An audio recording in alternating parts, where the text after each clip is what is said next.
Hello, lovely friends, young and old. Our read today is The Tale of Benjamin Bunny by Beatrix Potter, also author of the tale of Peter Rabbit. Here we go. One morning, a little rabbit sat on a bank. He pricked his ears and listened to the trit-trot of a pony.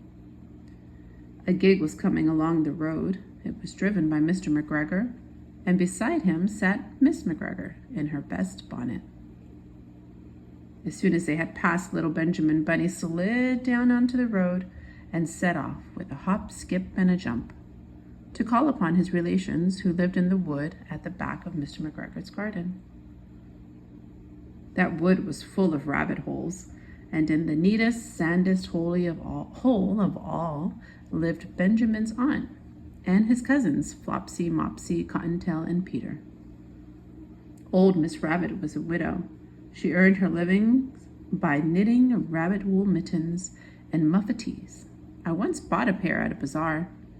She also sold herbs and rosemary tea and rabbit tobacco, which is what we call lavender. Little Benjamin did not very much want to see his aunt. He came round the back of the fir tree and nearly tumbled upon the top of his cousin Peter. Peter was sitting by himself, and he looked poorly and was dressed in a red cotton pocket handkerchief. "Peter," said little Benjamin in a whisper, "who has got your clothes?" Peter replied, "The scarecrow in Mr. McGregor's garden," and he described how he had been chased about the garden and had dropped his shoes and coat. Little Benjamin sat down beside his cousin and assured him that Mr. McGregor had gone out in a gig, and Miss McGregor too, and certainly for the day because she was wearing her best bonnet. Peter said he hoped that it would rain. At this point, old Miss Rabbit's voice was heard inside the rabbit hole, calling, "Cottontail, Cottontail, fetch some more chamomile." Peter said he thought that he might feel better if he went for a walk. They went away hand in hand and got upon the flat top of the wall at the bottom of the wood. From here they looked down into Mr. McGregor's garden. Peter's coat and shoes were plainly to be seen upon the scarecrow, topped with an old tam-o'-shanter of Mr. McGregor's. Little Benjamin said it spoils people's clothes to squeeze under a gate.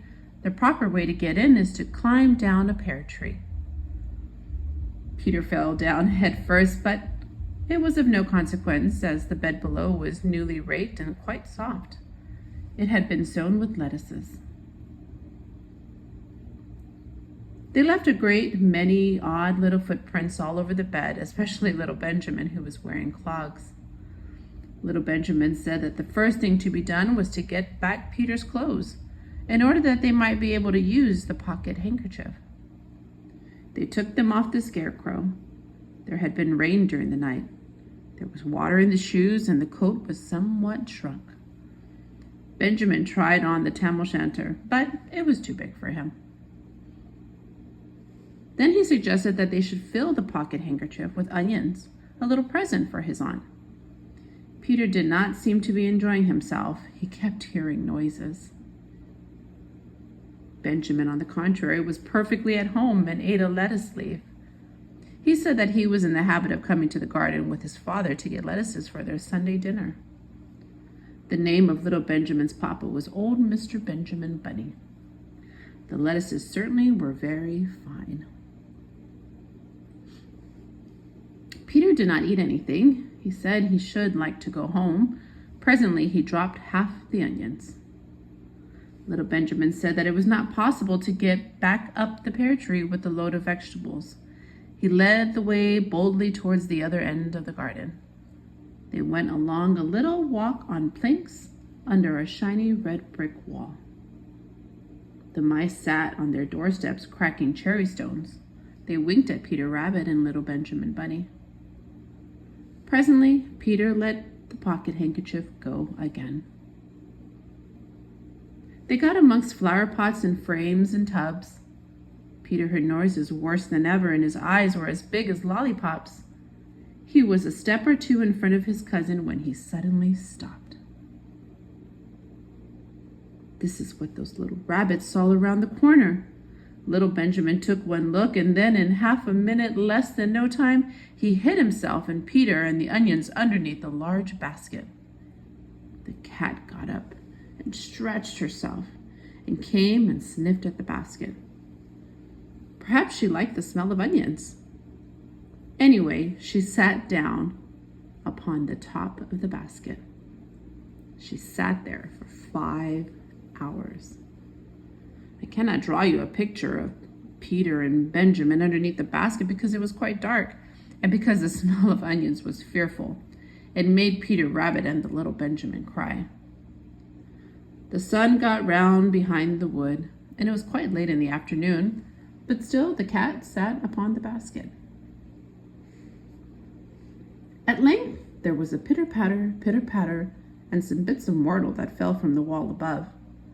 The cat looked up and saw old Mr. Benjamin Bunny prancing along the top of a wall of the upper terrace. He was smoking a pipe of rabbit tobacco and had a little switch in his hand. He was looking for his son. Old Mr. Bunny had no opinion whatever of cats.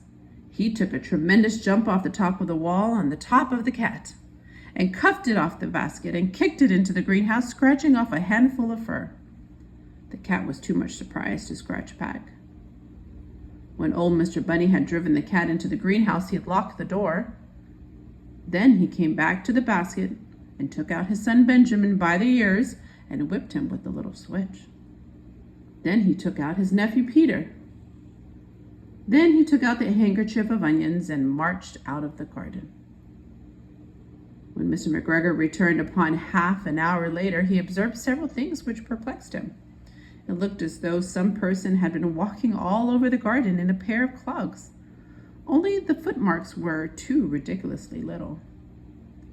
Also, he could not understand how the cat could have managed to shut herself up inside the greenhouse, locking the door upon the outside. When Peter got home, his mother forgave him because she was so glad to see that he had found his shoes and coat.